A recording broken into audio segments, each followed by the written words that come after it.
Hi guys, welcome back to Viji's vlog. ഇന്നത്തെ video എന്താണെന്നല്ല, ഇന്നിവിടെ തന്നെയുള്ള ഒരു ചൈനീസ് ടെമ്പിൾ വിസിറ്റ് ചെയ്യാൻ പോയതാണ്. ആദ്യമായിട്ടാണ് ഞാൻ ചൈനീസ് ടെമ്പിളിൽ പോകുന്നത്. അതിൻ്റെ ഒരു എക്സൈറ്റ്മെൻറ്റ് ഉണ്ടായിരുന്നു. ഇപ്പോൾ ഇവിടെ ചൈനീസ് ന്യൂ ഇയർ നടന്നുകൊണ്ടിരിക്കുന്നത് കൊണ്ട് തന്നെ ഇവിടെ എല്ലാവരുടെയും സെലിബ്രേഷനാണ്. അതുപോലെ തന്നെ നല്ല ഡെക്കറേറ്റ് ഒക്കെ ചെയ്തിട്ട് ഈ അമ്പലം നല്ല അടിപൊളിയായിരുന്നു കാണാൻ. അപ്പോൾ ചൈനീസ് ടെമ്പിളിൽ ഫസ്റ്റ് വിസിറ്റ് ചെയ്യുന്നതിൻ്റെ ഒരു എക്സൈറ്റ്മെൻറ്റാണ് കാണുന്നത്. ഞാൻ അവിടെ അങ്ങനെ ചുറ്റും നടന്ന് കാണുമായിരുന്നു. കുറേ ഡെക്കറേഷൻസ് ഉണ്ടായിരുന്നു. അതുപോലെ തന്നെ എല്ലാവരും ഒരു തീമിലൊക്കെ ആയിരുന്നു. മൊത്തത്തിൽ നല്ലൊരു ആംബിയൻസ് ആയിരുന്നു അവിടെ ടെമ്പിളിൽ. ഇതിവിടെ പീക്കോക്കിനെ പോലെയൊക്കെ അങ്ങനെ ലൈറ്റിങ്ങൊക്കെ ഉണ്ടായിരുന്നു. അപ്പോൾ അതൊക്കെ നോക്കി ഫോട്ടോ ഒക്കെ എടുത്തു. അതിനുശേഷം ടെമ്പിളിൻ്റെ ഉള്ളിൽ കയറുമ്പോൾ തന്നെ കുറേ സാധനങ്ങളൊക്കെ അങ്ങനെ അവിടെ വിൽക്കാൻ വെച്ചിട്ടുണ്ടായിരുന്നു. ഇപ്പോൾ ക്യാൻഡിൽസ് ആണെങ്കിൽ അതുണ്ട്. അതുപോലെ തന്നെ അങ്ങനെ പലവിധ സാധനങ്ങളുണ്ടായിരുന്നു. ഈ പാത്രങ്ങൾ, അതുപോലെ തന്നെ ഡെക്കറേഷൻ ഐറ്റംസ്, ഇതൊക്കെ ഉണ്ടായിരുന്നു അവിടെ. അപ്പോൾ ആൾക്കാർ അതൊക്കെ നോക്കുന്നുണ്ട്, ചിലവരതൊക്കെ വാങ്ങിക്കുന്നുണ്ട്. ഈ കാണുന്ന പ്രതിമകൾക്കൊക്കെ സ്റ്റാച്ചുവിനൊക്കെ നല്ല വില ഉണ്ട്. 1,00,000 2,00,000 ഒക്കെയാണ് അതിൻ്റെ വില. അപ്പോൾ ദൈവത്തിനെയൊക്കെ കണ്ടു. അതിനുശേഷം അവിടെ നിന്നിട്ടൊരു വീഡിയോ എടുത്തു.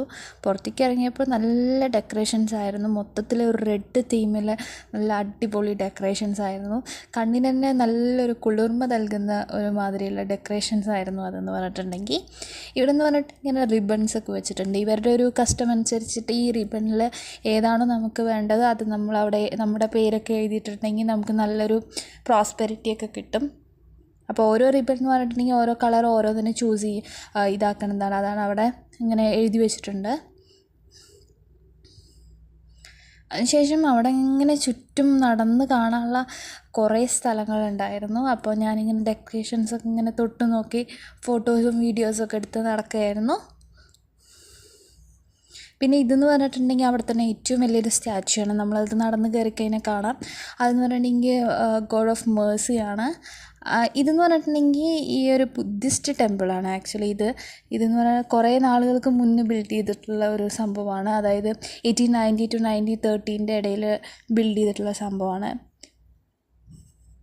ചൈനീസ് ആൾക്കാരാണ് ഇവിടെ കൂടുതൽ വരാറ്. അവരുടെ ഒരു ബിലീഫ് എന്ന് പറഞ്ഞിട്ടുണ്ടെങ്കിൽ ഇവിടെ എന്ന് പറഞ്ഞിട്ടുണ്ടെങ്കിൽ വന്ന് തൊഴുത് കഴിഞ്ഞാൽ നമുക്ക് കുറച്ച് നല്ല രീതിക്കുള്ള ഒരു ബ്ലെസ്സിങ്സ് ഒക്കെ കിട്ടുന്നതാണ്. ഈ പില്ലറാണ് എനിക്ക് ഭയങ്കര ഇഷ്ടപ്പെട്ടത്. പില്ലറിലുള്ള വർക്കുകളൊക്കെ നല്ല രസമുണ്ടായിരുന്നു. വർക്കുകൾ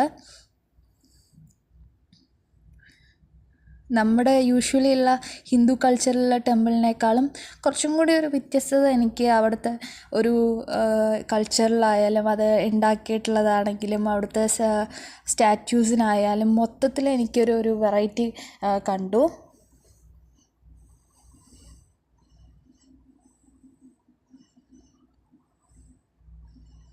ഇത് മൊത്തത്തിൽ ഡെക്കറേറ്റ് ചെയ്തിരിക്കുന്ന ലൈറ്റ്സ് എന്ന് പറഞ്ഞിട്ടുണ്ടെങ്കിൽ കുറേ ഉണ്ട്. ഈ ഒരു ചൈനീസ് ന്യൂ ഇയറിൻ്റെ സമയത്താണ് ഈ ഒരു ടെമ്പിളിൽ ഫുള്ള് ഡെക്കറേഷൻസൊക്കെ ചെയ്യുക. എനിക്ക് എൻട്രി ഫീസ് ഒന്നും വന്നില്ല, ഓൺലി പാർക്കിംഗ് ചാർജ് മാത്രമാണ് വന്നുള്ളൂ. പക്ഷേ ഈ വീഡിയോയിൽ കാണുന്ന ക്യാമറ കണ്ണുകളിൽ കാണുന്നതിനേക്കാൾ അതിമനോഹരമാണ് കണ്ണുകൾ നേരിട്ട് കാണുന്നത്. അതുപോലെ തന്നെ ഇവിടെ കുറേ ക്യാൻഡിൽസൊക്കെ ഉണ്ട്. ഇത് ഓരോരുത്തർ നമുക്ക് പ്രാർത്ഥിച്ചിട്ട് വെക്കുന്നതാണ്. ഓരോരോ വിഷൊക്കെ വെച്ചിട്ട് നമുക്ക് പ്രാർത്ഥിച്ച് അവിടെ വെക്കാം. അങ്ങനെ മൊത്തത്തിൽ ഇതെന്ന് പറഞ്ഞിട്ടുണ്ടെങ്കിൽ ഒരു ഡിസ്നി ലാൻഡിൽ പോയ പോലെ ഒരു എക്സ്പീരിയൻസ് ആയിരുന്നു മൊത്തത്തിൽ.